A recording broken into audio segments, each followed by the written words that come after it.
Hi guys, welcome to channel again. Jimny को आए हुए काफी टाइम हो चुके हैं मार्केट में और एक potential of road lifestyle vehicle बन के नजर आई है। और जनरेशन जनरली अगर आप देखो, जेनजी ने भी पसंद किया है, मिलेनियल्स ने भी पसंद किया है एंड एडल्टहुड में जितने भी लोग हैं उन्होंने भी इसको पसंद किया फॉर अ रीजन, एंड वो है इसकी प्रैक्टिकलिटी। तो आइए जानते हैं एक और कस्टमर से एंड उनका रिव्यू लेते हैं। मेरे साथ में आज mister Anurag Tyagi. Welcome to our show sir. So Anurag ji, क्या करते हो आप, पहले तो ये बताइए। मैं कॉर्पोरेट कंपनी में काम करता हूँ जी। ठीक है। इसके साथ साथ we are into a joint family, हाँ हाँ so we will be requiring a vehicle जी। एनीबडी कैन ड्राइव, कोई भी उसको ड्राइव कर सकते हैं हाँ। घर में। तो उसके हिसाब से मुझे बेस्ट फिट लगा। बेड फिस्ट लगी। इससे पहले कौन सी गाड़ी आप चला रहे थे, या अभी भी अगर जैसे आप बता रहे हो फैमिली है आपकी, बड़ी जॉइंट फैमिली है, तो कौन कौन से व्हीकल्स अभी फिलहाल फैमिली में हैं? हमने व्हीकल्स जो है टाटा के भी ड्राइव किए हैं, मारुति के किए हैं, हाँ। और महिंद्रा के भी किए हैं। हाँ। तो लेकिन अभी तक की बेस्ट परफॉर्मेंस मुझे इसी की लगी। इसी में लगी। ऐसा क्या है इसमें जो ये कि जादू करके चली गई आपके ऊपर, आप जैसे बता रहे हो? एक तो सबसे पहले तो कॉम्पैक्ट है। हाँ। बिल्कुल आप इसको कहीं पे भी ले जा सकते हैं। हाँ। मार्केट में, रोड पे, कहीं पे भी प्रॉब्लम नहीं क्रिएट करती है। स्पेस कम जो है इसको चाहिए। हाँ। बाकी इसके कुछ फीचर्स हैं जो एक मीडियम क्लास फैमिली के लिए, या फिर आपके पास पार्किंग का स्पेस कम है, उस हिसाब से बहुत ही बढ़िया है। अच्छा, तो फिलहाल अभी ना वेरिएंट पूछते हैं, और कौन सा ट्रांसमिशन इन्होंने लिया है, किस प्राइस में पड़ी, कौन सा ट्रांसमिशन है, कौन सा वेरिएंट है? ये मैंने लिया है top model all grip alpha. Okay. तो ये करीब 17 लाख प्लस में मेरे को पड़ी है। ठीक है। ठीक है, तो that is on road cost. तो यही इसके अंदर एक अपना जो है इस मॉडल में, इस वेरिएंट में, हैचबैक में या एसयूवी में अगर कहें तो ये बेस्ट मुझे लगी। मैंने बहुत सारी लेने से पहले रिसर्च एंड डेवलपमेंट पूरा किया। हाँ। मैंने बहुत सारे मॉडल्स से गया, अलग अलग कंपनी के, होंडा, मारुति के, और भी मॉडल्स मैंने चेक किए, Mahindra, even Toyota. But after doing all my comparisons मेरे को ये सबसे बेस्ट जो है प्रोडक्ट लगा। अच्छा, जब ये आप देख रहे थे, ये अक्टूबर में लास्ट ईयर के करीब आपने लिया मेरे ख्याल में, तभी आई थी ये, आप इसके अलावा और कौन कौन से प्रोडक्ट उस टाइम देख रहे थे?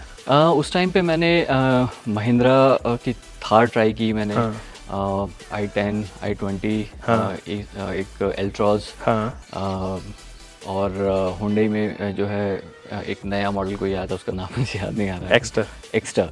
सो एक्स्टर भी मैंने जाके ट्राई किया। और मेरे साथ मेन प्रॉब्लम थी कि जहाँ पे मुझे घर में गाड़ी पार्क करनी थी, वहाँ पे बाकी गाड़ियाँ पार्क करने के बाद कोई भी स्पेस नहीं बचता था साइड में पास करने के लिए। लेकिन क्योंकि इसके जो मिरर्स हैं वो बहुत ही ये फ्लैट हैं, दे आर नॉट कर्व्ड और बिग, तो ये फोल्ड होने के बाद जो है काफ़ी अच्छी स्पेस मुझे मिलती है घर में। और पार्क भी हो जाती है, सेफ्टी के साथ रहती है, और मैं आराम से इसमें जो है ड्राइव भी कर सकता हूँ। अच्छा, एक चीज़ और बताओ मुझे, थार क्यों, अब जो मैं अभी आपका पोर्टफोलियो चेक करने की कोशिश कर रहा हूँ, तो आपने एक 7 लाख की गाड़ी से लेके 17-18 लाख तक की गाड़ी वो सारी देखी है जो आप बता रहे हो फिलहाल। तो ऐसा क्यों कि फिर इसी में मन स्टक हुआ, क्योंकि आपने एंट्री लेवल सेगमेंट भी देखा और आपने थार जैसी गाड़ियां भी देखी, तो ऐसा क्या था जो थार में नहीं था और इसके अंदर आपको मिला, और ग्रैंड आई-10 में जैसे आप बता रहे थे वो उसके अंदर नहीं था और इसमें मिला? थार के अंदर सिर्फ एक फीचर ऐसा था जिसकी वजह से मेरा मन बदल गया। मेरा मन थार लेने का था। लेकिन जब मैंने उसमें एक्चुअली जब रियर सीट पे मैंने बैठ के थोड़ा सा मुझे बैठने में अनकंफर्ट हुआ, सीट फोल्ड करना, आगे करना, तो अगर वैसा ही कुछ चाहिए तो अर्टिगा भी है मेरे पास। तो मैं आई कैन यूज़ अर्टिगा। लेकिन फैमिली के साथ जो है पीछे वाली सीट को यूज़ करना, bending the front seat and then going in the back side is not easy, especially with the ladies और may be the parents. But you will be surprised to know that Thar is coming with a 5-door option. इस साल वो launch हो जाएगी। जब आएगी तब देखेंगे। तो हो सकता है आपके साथ दोबारा बात करने का मौका मिले उसके साथ, लेकिन तब तक के लिए I think this is the best choice. अच्छा, तो इसके लुक्स के बारे में आप क्या कहना चाहोगे? फ्रंट में आपको कैसे लगते हैं इसके लुक्स? लुक्स में हेडलाइट बहुत अच्छी हेडलाइट है, थ्रो अच्छा है। इसके इंडिकेटर्स भी काफ़ी स्ट्रॉन्ग हैं, इवन छोटे लगते हैं लेकिन जब काम फ्लैश करते हैं काम अच्छा करते हैं। फॉग लैंप्स जो है मैंने चेंज किए हैं, क्योंकि येलो जो ओरिजिनल के साथ येलो फॉग लैंप्स आते हैं, लेकिन वो उसका कॉम्बिनेशन जो है हेडलाइट के साथ नहीं जा रहा था। तो टॉप वेरिएंट में ये मुझे लगता है कि कंपनी को थोड़ा सोचना चाहिए, चेंज करना चाहिए, और दोनों ही वाइट में लेके आने चाहिए, ताकि जब आप रोड पे ड्राइव कर रहे हैं, स्पेशली ऑन द हाईवे, तो दोनों का कॉम्बिनेशन सही बैठे, और स्पेशली कि आपका विंटर सीजन में जब फॉग होता है स्पेशली इन दिल्ली एनसीआर, तो आपका हेडलाइट अगर आप बंद करके और फॉग लाइट पे ही सिर्फ ड्राइव करते हैं इस व्हीकल को, दैट इज़ मोर इफेक्टिव।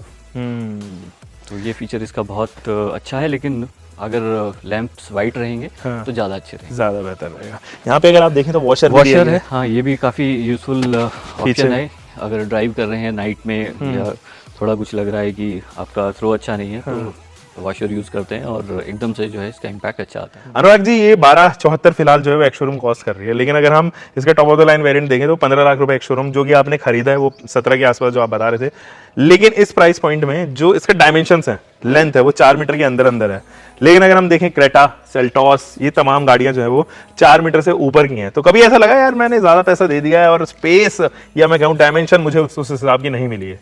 देखिए, अपनी अपनी रिक्वायरमेंट की बात है कि मुझे इस गाड़ी को अगर मार्केट में किसी कंजस्टेड एरिया में भी लेके जाना है तो मैं इसको बेधड़क ले जाता हूँ। मुझे स्पेस का कोई प्रॉब्लम नहीं रहता है, मुझे ये नहीं सोचना पड़ता कि इसको कहाँ ले जाएंगे, कहाँ पार्क करेंगे, या कंजस्टेड है, जगह ज़्यादा घेरेगा, कैसे निकलेगी, तो वो सारी प्रॉब्लम इसके अंदर नहीं है। ठीक है। और यहाँ पे भी अगर आप देखो तो रिक्वेस्ट सेंसर आपके पास में यहाँ पे ऑफर किया गया। अभी चाबी जो है वो अंदर है, इसलिए इसने इंडिकेट भी किया। टायर्स जो है 195 सेक्शन के टायर्स हैं एंड वेंटिलेटेड डिस्क ब्रेक्स मिलती है। इसके अंदर 3XL सस्पेंशन भी दिए गए हैं। सस्पेंशन एंड ड्राइव से रिलेटेड बातें हम बाद में करेंगे, लेकिन पहले टायर प्रोफाइल के बारे में बात करते हैं। Anurag ji, your point of view. देखिए, टायर जो इसके हैं वो इसके साथ बिल्कुल फिट हो रहे हैं, मैच कर रहे हैं। जब हम इसको टर्न करते हैं या अगर कहीं पे भी थोड़ा ट्रैफिक वाले सिचुएशन में भी हम होते हैं, तो टायर जो है बहुत सेफ है। अभी कोई भी साइड व्हीकल है तो वो बॉडी में टच होने से पहले टायर टच कर जाता है, तो उससे जो है नुकसान कम होता है, सामने वाले का भी और हमारा भी, वो एक फ़ायदा है। दूसरा, इसका अगर टायर अगर हम थोड़ा बड़ा करेंगे तो इसकी जो हाइट है वो थोड़ा ऊंची हो जाएगी, बॉडी के हिसाब से बैलेंस नहीं बनेगा, मतलब बॉडी रोल ज़्यादा हो जाएगी गाड़ी में। तो वो अभी जो ऑफ रोडिंग के हिसाब से जो सस्पेंशन इसका है और जिस हिसाब से ये थोड़ा सा चलते हुए ऑफ रोडिंग का फील जो आता है वो बहुत ज़्यादा हो जाएगा। और फिर अगर थोड़ा सा रोड पे हैं, हाईवे पे हैं, थोड़ा अगर तेज चलाएंगे तो बबलिंग करने के चांसेस ज़्यादा है। आइए पीछे चलता है दोस्तों। ये इसकी रियर रो, और रियर रो क्या मैं इसको टेल बोलता हूँ या फिर बूट स्पेस हम कह सकते हैं इसको। तो देयर इज अ फीचर, अगर अनुराग जी एक्सप्लेन करें ज़्यादा तो मुझे अच्छा लगेगा। आप इधर आइए, फिर मैं एक्सप्लेन करता हूँ आपको। स्टेपनी पीछे दी हुई है, इजी टू यूज़ है। आपको जो है नीचे झुकने की ज़रूरत नहीं है, जैसे एसयूवीज़ में होता है। आप उसको अंदर से ओपन करते हो, टायर नीचे जाता है। तो सबसे पहली बात तो स्टेपनी बाहर है, स्टेपनी बाहर होने से आपको इनफैक्ट एक I am sorry I am interrupting you, यहाँ पर जब स्टेपनी होती है ना तो एक सेफ्टी फीचर भी बन जाता है। पीछे का अगर इम्पैक्ट आएगा तो बॉडी तक आते आते बहुत एब्जॉर्ब हो जाएगा और आगे आते आगे काफी कम हो जाएगा। तो ये कहीं ना कहीं एक सेफ्टी फीचर भी है। कंटिन्यू। तो ये एक सेफ्टी फीचर भी है, लेकिन इजी टू मैनेज भी है कि आपका अगर टायर आपको चेंज करना है, आपका जो है फ्लैट हो गया टायर, आपको स्टेपनी यूज़ करनी है, तो वो आपको एक फ़ायदा मिलता है इससे। दूसरा, आपका सेफ्टी आपने जैसे बताया वो है ही है। एक और चीज़ है इसके अंदर कि जैसे आप वहाँ खड़े हैं, ठीक, अगर मैं इसको ओपन करता हूँ और अगर कोई और एसयूवी है तो उसके अंदर आपका जो डोर है वो अचानक से आता है। लेकिन ये अगर मैं छोड़ दूंगा तो it will give you time to be away back side, you can away from it. आप थोड़ा पीछे हट सकते हैं क्योंकि इसका हाइड्रोलिक सिस्टम है, वो अपने आप ही ओपन होगा। अगर आप इसको ज़बरदस्ती ओपन करने की कोशिश भी करेंगे तो भी ओपन नहीं होगा उतनी एक टाइम के बाद। हाँ, correct. So this is also a safety feature, जो अगर आप देखो मैं कोशिश कर रहा हूँ उसको खोलने की, लेकिन खोल नहीं सकता हूँ, तो इम्पैक्ट जो है डोर हैंडल पे आता है, इसलिए धीरे धीरे करके ये अपनी ग्रेजुअली हाइड्रोलिक जो है खुलता हुआ चला जाता है और अपने डेड एंड पे पहुंच जाता है। यहाँ पर जो 333 लीटर का बूट है दोस्तों, 50:50 में स्प्लिट होने वाली है। 2 सीट्स हैं, वो तमाम चीजें हैं इस गाड़ी के अंदर जो आपको एक्चुअली डेली लाइफस्टाइल से रिलेटेड चाहिए होता है। You also get a 12 volt DC supply here, तो अगर जस्ट इन केस आपका पंचर हो गया तो पीछे वाले टायर में हो गया तो आप यहीं से लगाइए, एक्सेस कीजिए और पंचर या फिर मैं कहूँ कि इन्फ्लेट कर सकते हैं अपने टायर को। You also get a illumination light here, boot का जो इल्यूमिनेशन है वो यहाँ पर तमाम चीजें देखी हैं। अच्छा, कोई स्टोरेज को लेके कभी परेशानी? स्टोरेज को लेके कोई परेशानी नहीं है। अगर आप सिंगल सीटर या पिलो ड्राइवर के साथ सिर्फ 2 ही लोग चला रहे हैं, पीछे की सीट भी बेंड करेंगे, तो आप इसमें काफ़ी सामान इसके अंदर जो है डाल सकते हैं। अभी रिसेंटली जो है दोनों सीटें फोल्ड करने के बाद जो है मैं इसमें एक विंडो एसी की पूरी यूनिट लेके जो है आया हूँ और बहुत कंफर्टेबली लेके आया हूँ, कोई प्रॉब्लम नहीं हुई, कोई दिक्कत उसके अंदर मुझे महसूस करेक्ट, इट्स हाई टाइम दोस्तों हम लेके चले अनुराग जी को। एक टेस्ट ड्राइव है बट चलाऊंगा मैं, एंड अनुराग जी पीछे बैठेंगे, चेक करते हैं, उनके ओपिनियंस जानते हैं। चलिए मेरे साथ। और गाइस सो ये है की फॉब, और ये काफी टाइम से जो है वो मारुति सुजुकी इस्तेमाल कर रही है। बाय द वे आपकी जो अर्टिगा है वो कौन से वेरिएंट में है अनुराग जी? CNG वेरिएंट में है। सीएनजी में है, दैट मींस कि उसमें इंजन 700 बटन नहीं आता, वो नॉर्मल आता होगा। किया। अगर उसमें आप सीएनजी नहीं खरीदते हैं, टॉप ऑफ द लाइन खरीदते तो बहुत चांसेस है कि यही वाली की फॉब आती। मारुति सुजुकी बहुत सालों से इसको इस्तेमाल कर रही है। सो इस की फॉब को रखते हैं और सवालों का सिलसिला जो है वो यहाँ पे स्टार्ट करते हैं विद अनुराग जी। अनुराग जी देखो, ये चलाने में मजा तो काफी आता है, आपने ऑटोमेटिक और ले ली है तो वो मजा जो है वो दुगना हो जाता है, क्योंकि जब हम सिटी के बारे में बात करते हैं या एक्चुअली में किसी लाइफस्टाइल व्हीकल के बारे में बात करते हैं, तो अगर उसमें ऑटोमेटिक नहीं है तो आप अपनी सिटी की जो लाइफ है वो तो स्पॉइल कर ही लोगे, क्योंकि जब आप नॉर्मल गाड़ी चलाते हो तो मैनुअल ट्रांसमिशन चल जाता है, लेकिन अगर आप एक 4x4 एक off roader as daily ride चला रहे हो या एज डेली पर्पस के लिए चला रहे हो तो कहीं ना कहीं समस्या साबित होती है। तो आप कितने खुश हो, या आपको लगता है कि नहीं यार मुझे मैनुअल ट्रांसमिशन ले लेना चाहिए था? मैं काफ़ी खुश हूँ ऑटोमेटिक वेरिएंट लेके, और इससे काफ़ी जो है मुझे रिलैक्स फील होता है जब मैं ऑफिस जाता हूँ या मार्केट में जाता हूँ, ड्राइव करता हूँ, तो उससे काफ़ी इजी हो जाता है ऑटोमेटिक वेरिएंट में कि आपको बार बार जो है ब्रेक क्लच से थोड़ा रिलैक्सेशन मिल जाता है। कहीं पे भी आपको जो है अगर रोकना है, स्मूथ रुकती है गाड़ी, उसमें ऑटोमेटिकली जो गियर शिफ्टिंग है उससे इसको थोड़ा सा, इसका बहुत अच्छा है उस चीज़ के अंदर। तो वहाँ पे भी मुझे इसमें जो है अभी तक कोई शिकायत नहीं मिली है। अच्छा ठीक है, तो अभी जो है वो जरा इंजन परफॉर्मेंस के बारे में बात करते हैं, क्योंकि जब मैं इसको चला रहा हूँ तो जो इंजन की परफॉर्मेंस है वो डिसेंट है, it is not extra ordinary या कुछ out of the box performance नहीं है, इट इज गुड। ये आपको अच्छी वाइब देगी, चलाते टाइम आपको रियलाइज होगा कि हाँ ये अच्छा चल रही है, अच्छा कर रही है। और इसकी परफॉर्मेंस एंड माइलेज से आप कितना खुश हो, जरा उसके ऊपर थोड़ा ध्यान देते हैं अनुराग जी। इस वेरिएंट के अंदर अगर हम बात करें जो है और कंपैरिजन विद अदर व्हीकल्स, ये फिर भी जो है काफ़ी इक्वलेंट बोलूँगा। जो इसका जो माइलेज है वो करीब 12.5 से 13 का भी एवरेज दे रही है। अभी 2 सर्विसेज की हुई है, तीसरी सर्विस के बाद हो सकता है और थोड़ा अच्छा हो। तो उम्मीद है कि जो है इसमें फ्यूचर में मुझे इसको कोई प्रॉब्लम नहीं आएगी, लेकिन एवरेज में अभी अच्छा है, कोई प्रॉब्लम नहीं। अच्छा, तो ये जो माइलेज आप बता रहे हो सिटी ड्रिवन बता रहे हो, ये सिटी कुछ आपने हाईवे पे ट्राई किया हो, कुछ हाईवे पे टेस्ट किया हो? अभी जो है सिटी के अंदर जैसे 12.5 तक जाती है। अगर हाईवे की बात करें तो हाईवे पे ये इसने मुझे अभी फ़िलहाल 12.8 12.9 तक का भी मुझे एवरेज जो है दिया है। यानी सिटी में और हाईवे में बहुत ज़्यादा डिफरेंस नहीं है? बहुत ज़्यादा डिफरेंस नहीं है। और इसका जो क्रूज़ कंट्रोल है वो हाईवे पे उससे भी बहुत ज़्यादा कोई इम्पैक्ट मुझे नहीं मिला कि अगर मैं क्रूज़ पे चला रहा हूँ तो उसमें एवरेज कुछ मेरा डिप होता है या बढ़ता है, उसमें बहुत ज़्यादा कोई फ़र्क नहीं है।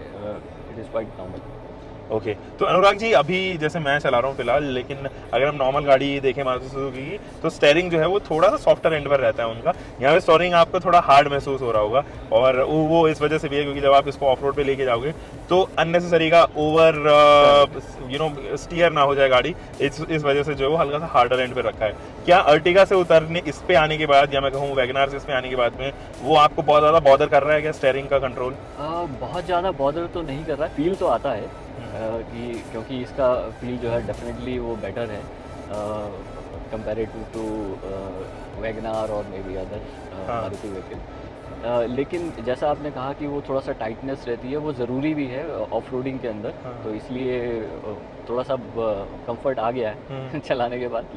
लेकिन हाँ, ये ज़रूरी भी है इसके साथ, स्पेशली इस ऑफ रोडिंग व्हीकल के साथ। अच्छा, एसी जो है वो फिलहाल फ्रंट में तो काफ़ी अच्छा चल कर रहा है। We are driving at 40 degrees right now, बाहर का तापमान लगभग 40 डिग्री के करीब है, 39 to be precise. Rear row में कैसा ये परफॉर्म कर रहा है, because there is no AC vent in the rear row. Rear row में आपको फिलहाल कितना चल करता हुआ नजर आ रहा है? क्या गर्मी महसूस हो रही है, कुछ ऐसा? हमें अभी स्टार्ट किए हुए मुश्किल से 1 या 1.5-2 मिनट हुआ होगा, लेकिन मैं कह सकता हूँ कि पीछे की सीट भी शायद उतना ही ठंडा कर रही है जितना आगे मिल रहा है। ठीक है, अगर मैं आप टच भी करके देखें तो it is going to be almost normal ना, क्योंकि बाहर का टेम्परेचर ज़्यादा है। लेकिन अंदर बैठने के बाद जो है आगे हो या पीछे हो, वो फीलर जो है नहीं आता कि पीछे सीट पे जो है हवा कम है या ठंडक कम है, वो चिलनेस पूरी है। पीछे आपको क्या लगता है कंफर्टेबली कितने लोग आ पाते होंगे इसमें? देखिए 4 सीटर के हिसाब से है ये व्हीकल। हाँ। तो अगर कंफर्टेबली बैठना है तो 4 लोग जो है वो बेस्ट है। फैमिली के साथ जा रहे हैं तो पाँचवा fifth person is also can be adjusted. लेकिन थोड़ा सा कॉम्पैक्ट है क्योंकि ऑफ रोडिंग के हिसाब से जो है अगर बहुत ज़्यादा विड्थ होगी गाड़ी की तो उसमें प्रॉब्लम होती है। क्योंकि अभी कॉम्पैक्ट जितना आप बैठे हैं आप सीट के अंदर फिक्स हैं, सीट बेल्ट ने आपको कस के रखा हुआ है और अप एंड डाउन अगर आप थोड़ा भी हम जा रहे हैं ऑफ रोडिंग जैसी रोड पे ही हैं तो वो बैलेंस जो है आपका आउट नहीं होता है। क्योंकि जो बाकी और गाड़ियां हैं जो थोड़ी कंफर्टेबल होती हैं, सीट थोड़ी बड़ी होती है तो उसमें आप जो है उसके साथ मूव कर जाते हो, आप हम्प के साथ या आपका जो भी आपका मूवमेंट है व्हीकल का उसके हिसाब से आप मूव करते हो। इसके अंदर जो है कॉम्पैक्ट होने की वजह से सीट आपकी टाइट है, आप जो है बहुत ज़्यादा मूव नहीं कर पाते हो और वो अच्छा भी है आपकी ऑफ रोडिंग के लिए। अच्छा अनुराग जी, एक चीज़ और मुझे बताओ, क्योंकि सेकंड रो में जो मैं महसूस कर पा रहा था बहुत ज़्यादा स्पेस नहीं है, मेरी हाइट 5 फुट 10 इंच है। आप अपनी हाइट, प्रोफाइल, वेट, ये सब चीज़ें अगर हम बात करें उसकी, तो कितना आप कंफर्टेबल फिलहाल पीछे महसूस कर पा रहे हो? एनी हेडरेस्ट अगर आप देखें, हेड रूम की अवेलेबिलिटी या शोल्डर रूम की अवेलेबिलिटी या नी रूम, इन चीज़ों के ऊपर थोड़ा सा आप ध्यान। हाँ, थोड़ा सा नी स्पेस थोड़ा सा कम है, हेड स्पेस भी थोड़ा सा उस हिसाब से कंपैरेटिवली कम है बाकी और सेगमेंट्स के हिसाब से। But comparing to other qualities ये चीज़ फिर भी थोड़ी सी जो है दब जाती है, इग्नोरेबल है। तो ऐसा मुझे नहीं लगता कि कोई अगर एनसीआर में गाड़ी ले रहा है तो वो हमेशा 4 लोगों के साथ चलता होगा। उसे ऑफिस जाना है, स्पेशली उन लोगों के लिए जिन्होंने ऑफिस पॉइंट ऑफ व्यू से गाड़ी ली है। बट ये भी फैक्टर कहीं ना कहीं आया था कि जब मैं गाड़ी खरीद रहा हूँ, 20 लाख रुपए डाल रहा हूँ, 17 लाख रुपए डाल रहा हूँ, तो मैं अपनी फैमिली को कहीं लेके जाऊँ तो मुझे कॉम्प्रोमाइज़ ना करना पड़े। बिल्कुल। और अगर आप नॉर्थ इंडिया में देखो तो जनरली अगर आप देखोगे तो फ्रंट में वही ड्राइव करेगा जिसकी हाइट, पर्सनैलिटी ज़्यादा है, तो आगे वाली स्पेस एक्चुअली ज़्यादा बड़ी प्रोफाइल के लोग जो है वो बैठ जाते हैं, पीछे छोटी प्रोफाइल के लोग बैठ जाते हैं। मुझे लगता है 5 फुट 5 इंच 6 इंच उससे नीचे के लोग अगर बैठेंगे तो उनके लिए बहुत कंफर्टेबल पीछे जो है वो रहने वाला है। और इसके नाइट का थ्रो कैसा है, हेडलाइट का, उस पर ज़रा बताइए। नाइट में जो है थ्रो इसका काफ़ी अच्छा है।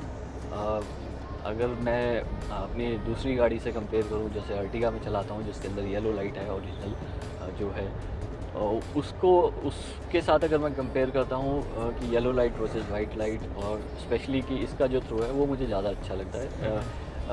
मतलब कहते हैं कि जैसे अंधेरे में बिल्कुल रात में भी जो है दिन निकालने वाली जो सिचुएशन होती है वो ऐसा फीलर आता है और बिल्कुल साफ दिखाई देता है। करेक्ट। तो बाकी इसके आपको क्या क्या फीचर ऐसी लगती हैं जो इसके अंदर होनी चाहिए थी, मिसिंग है कुछ, अगर आप थोड़ा सा टाइम लेके बता पाएँ, काश ये चीज़ होती तो और मैं बढ़िया होता, मेरे को अच्छा फील होता, और नहीं है तो ठीक है, लेट्स कॉम्प्रोमाइज़। देखिए जो इसके अंदर हमारा सेगमेंट है कि ये कप होल्डर या बॉटल होल्डर, ये एक सेगमेंट है जहाँ पे मुझे थोड़ा सा फील होता है कि वो हमें राइट साइड या मतलब डोर्स में वो अवेलेबल नहीं है, बीच में सेंटर में सिर्फ 2 ही हैं। हाँ। और जो रियर सीट वाले हैं उनके लिए तो है ही नहीं। हाँ। तो ये एक मतलब थोड़ा सा नेगेटिव कहेंगे, लेकिन हो सकता है कि कंपनी ने कुछ सोच के डिज़ाइन किया होगा। ऑफ रोडिंग में बहुत ज़्यादा जो है वो नहीं होना चाहिए।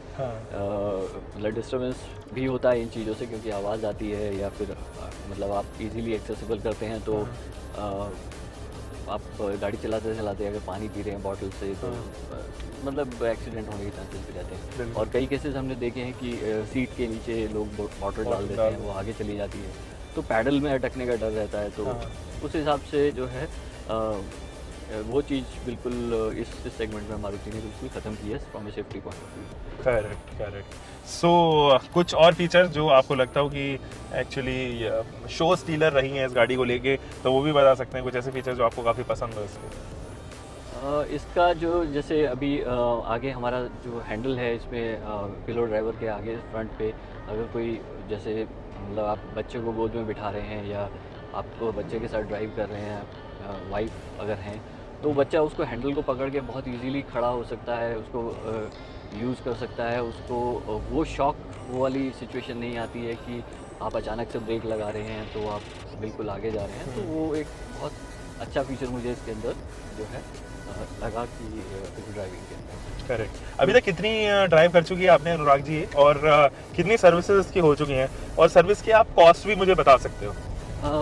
इसका जो है अभी तक फ़िलहाल 10,000 किलोमीटर ही मैंने चली है, क्योंकि अभी नॉर्मल मैं डेली रूटीन में ही चला रहा हूँ, तो ज़्यादा तो नहीं चली है। लेकिन और सर्विस भी इसकी 2 सर्विस मेरी फ्री सर्विस जो है वो अभी तक हुई है। कोई बहुत पहली दोनों सर्विस तो फ्री रही है जी। तो बहुत ज़्यादा कोई एक्सपेंस नहीं है। बहुत ही नॉमिनल जो मारुति की सर्विस होती है वही सर्विस है, तो उस हिसाब से इकनॉमिकल है। इसमें जो है कोई ऐसा बहुत ज़्यादा पॉकेट को मुझे मतलब कोई फ़र्क नहीं पड़ता है कि नॉर्मल सर्विसेज मिलती है। Correct correct. सो अब जरा बात कर लेते हैं ऑफ रोडिंग कैपेबिलिटी के बारे में। और क्या कभी अभी ऑफ रोड लेके गए हो आप, कभी मौका मिला हो उसको ले जाने का? क्योंकि जिस हिसाब से आप बताते हो एक IT प्रोफेशनल हो या कॉर्पोरेट में काम कर रहे हो, तो मौका थोड़ा सा चांसेस मुझे, मैं जो जज कर पा रहा हूँ, शायद ना मिला हो। लेकिन कभी ऐसा लगा हो गाँव में लेके गए हो तो आपको लगा हो कि यार ये तो अच्छा परफॉर्म कर रहा है? आप अभी चला रहे हैं और लीवर आपके साइड में है, अगर आप देखेंगे आप इसको लीवर पे अगर आप फोकस करेंगे और एक बार इसको लीवर को पीछे करिए, पुल करिए back side, on the go, on the go जा सकता है ये?